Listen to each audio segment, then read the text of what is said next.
Hey, welcome back to Love Wins, where the truth matters because it's the truth that sets us free. Now, truth, what is that? Truth is not a creed. Truth is not a list of fundamental beliefs. Jesus said, I am the way, I am the truth, I am the life. So if you're a Christian and you're watching this, or you've come from a Christian background and you're watching this, you need to understand what truth is. It's a person. So when you see the world talking about Christianity, they might be talking about Christianity, but they might be talking about something completely different. For example, in the Dark Ages in Europe, the Christian church became something so grotesque that Pope John Paul II in the year 2000 apologized for it. It was not Christianity. The Jewish faith at the time of Jesus claimed to be following God and waiting for the Messiah, but they were nothing close to what God intended for them to be. Just because something goes under the banner or name does not mean that's what it is. Over time, things change and things shift. So today, you may think that you're a Christian, but you might not be. Let me read you a story from the Bible, because again, our truths and our ideas and our concepts and our beliefs and our traditions and our culture, if we're truly worried about following Jesus, if that's really what we want to do, then we need to test all of what we think by Him. So this story is when Jesus was 12 years old. It's in Luke chapter 2, verse 41. His parents and him went to Jerusalem every year at the feast of the Passover. That's a tradition. They just automatically did it.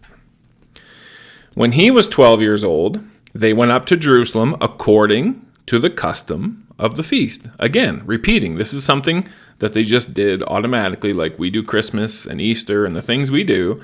It's just repeats. It's on automatic. Now, there was a time in history where people had no idea what Christmas was. It didn't exist.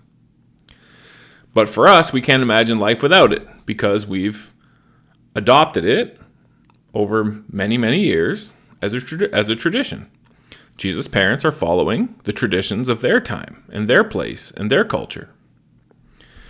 When something is super ingrained, most people don't even give it a second thought. It just is what it is. So when you grow up in church, you assume that everything you're learning and everything that's happening around you came straight from Jesus because we're following Jesus and we're Christians and this is what we do. So this must be something Jesus wants, something that He designed for us. And when we see other Christians doing different things, we assume, well, they must have gone off track somewhere. They should be doing it like we're doing it because we're doing it right. The story continues. So parents are following tradition. They've been doing it every year. Now Jesus is part of their tradition, and they come to Jerusalem according to the custom of the feast. So chapter 2 of Luke, verse 43, continues. When they had finished the days as they returned, see, there's even a set amount of days. Like it's automatic when you show up, and it's automatic when you leave. It's just the way it is. So when the days were completed, they returned. The boy Jesus lingered behind in Jerusalem, and Joseph and his mother did not know it. Why? Because he's a good boy, and because he's been many times, and he knows it's the last day, everybody's leaving. He's always done what he's supposed to do. They just assume that he's left with them, but he didn't. Verse 44. But supposing him to have been in the company, because they're traveling in a group, they went a day's journey, and they looked for him among their relatives and acquaintances. So you can imagine when it's time to go to Jerusalem for the feast, people leave from their homes and they meet up with other families who have left from their homes. And the closer they get to Jerusalem, the bigger and bigger the group becomes. It's cousins, it's family, it's relatives, it's neighbors. And then when it's time to leave, they all pack up together and they all leave together and they branch off as they go home, everyone to their own direction.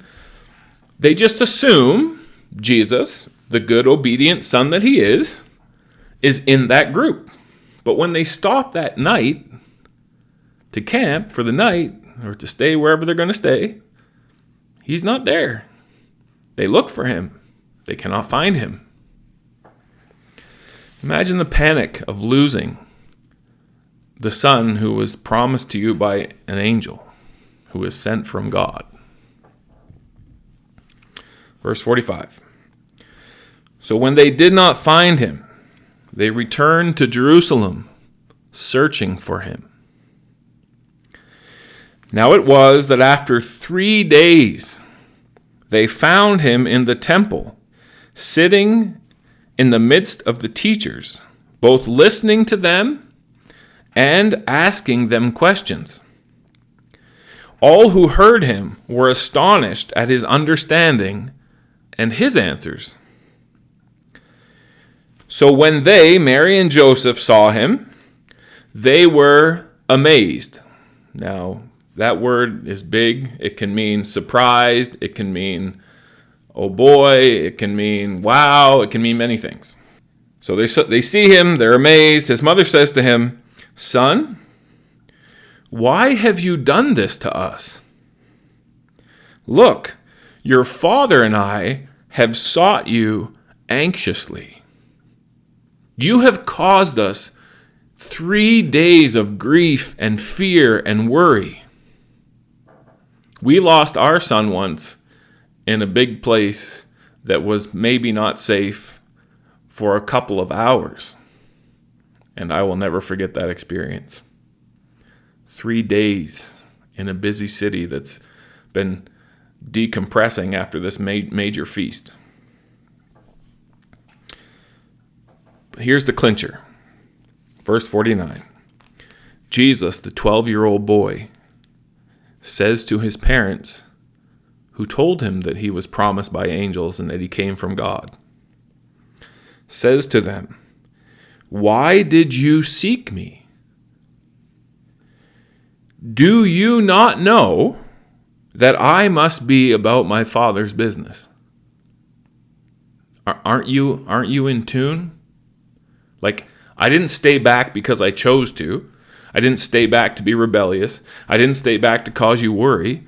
I stayed back because my Father told me to. God told me to. I just assumed that if he told me to, that you're my parents, angels were sent to you to announce my birth, I just assumed that you would know too, that he would have informed you of where I was and what I was doing. Don't you know? Aren't you in step?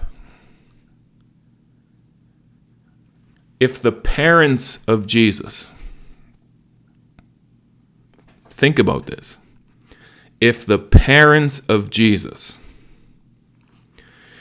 when he was 12, were already out of step with who he was, what he was doing, do you think it's possible that after 2,000 years of up and down and sideways religion, called Christianity, but under many different traditions and many different lists of creeds and many different fundamental beliefs and do you think it's possible that after all of that we might be out of step with Jesus? And do you think it's possible that in a moment of illumination, when we come into contact with him and what he's actually doing, that he would say to us, don't you know who I am and what I'm about? Don't you know what my purpose is? Don't you know what I'm concerned with? Don't you know what I care about? Don't you know what matters to me? Don't you know who I am? If it seems to you that my heart is heavy today, it's because it is. It's because I belong to a church and they think that they're in step with Jesus. And I know they're not. I know it. Say, how do you know it? That seems like an arrogant statement. I know it because the things that consume their attention don't consume the attention of Jesus. I don't find anywhere when I read Matthew, Mark, Luke, and John, Jesus being obsessed about and all worked up about the things that my church gets worked up about. I also find him worked up about things that my church pays little to no attention to. And when I say my church, I don't mean my local congregation. I mean the organization.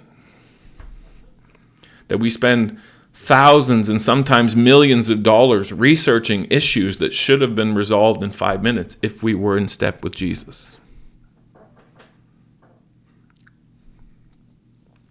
There's a story in the Old Testament of the boy Samuel.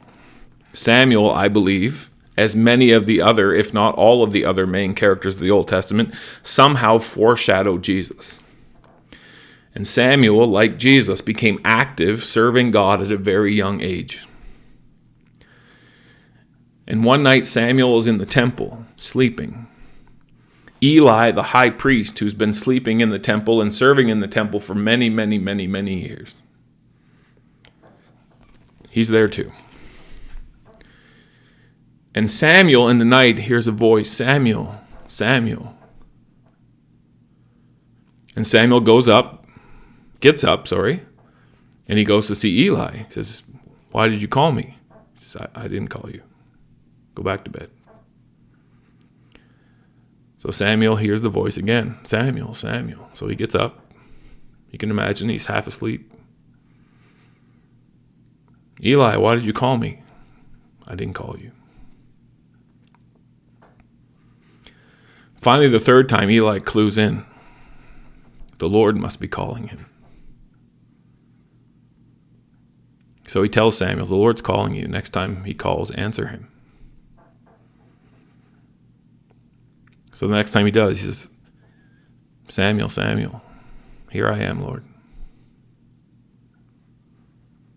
Why am I telling you this?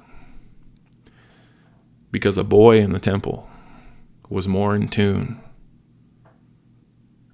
to hearing God. God was more able to access a boy than the high priest, who'd been the high priest for a long time. Just because an organization claims to have been following God for a long time, whether it's the Catholic Church, whether it's the Baptist Church, whether it's the Pentecostal Church, whether it's the Seventh-day Adventist Church, whether it's the Mormon Church, I don't care. Time does not mean that we're in step with Jesus. In the story, Mary and Joseph are very in step with traditions and customs, completely out of step with what Jesus is up to, completely out of step with what God has assigned Jesus to be up to.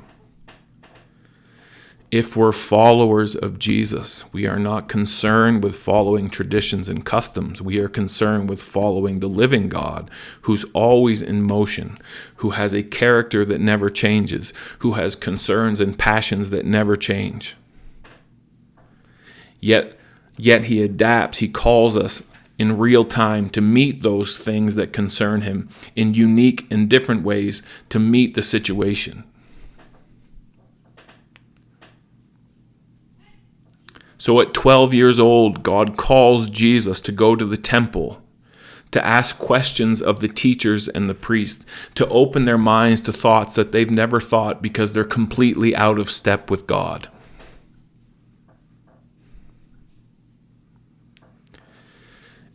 I feel like sometimes I'm outside of space and time as it relates to my church, and I'm watching it like I'm watching a movie.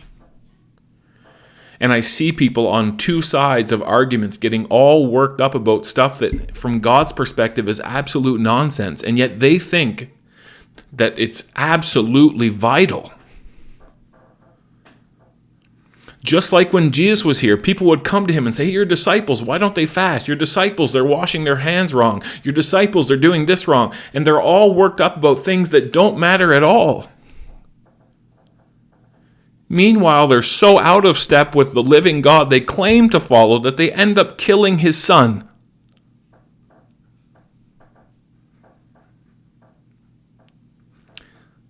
Again, I've said it, I'm going to say it again. I'm not here to get anything from you. I'm not asking anything from you. I'm not selling you anything. I'm not gaining anything. The only reason I'm here doing this is because there is a living God, and he's good.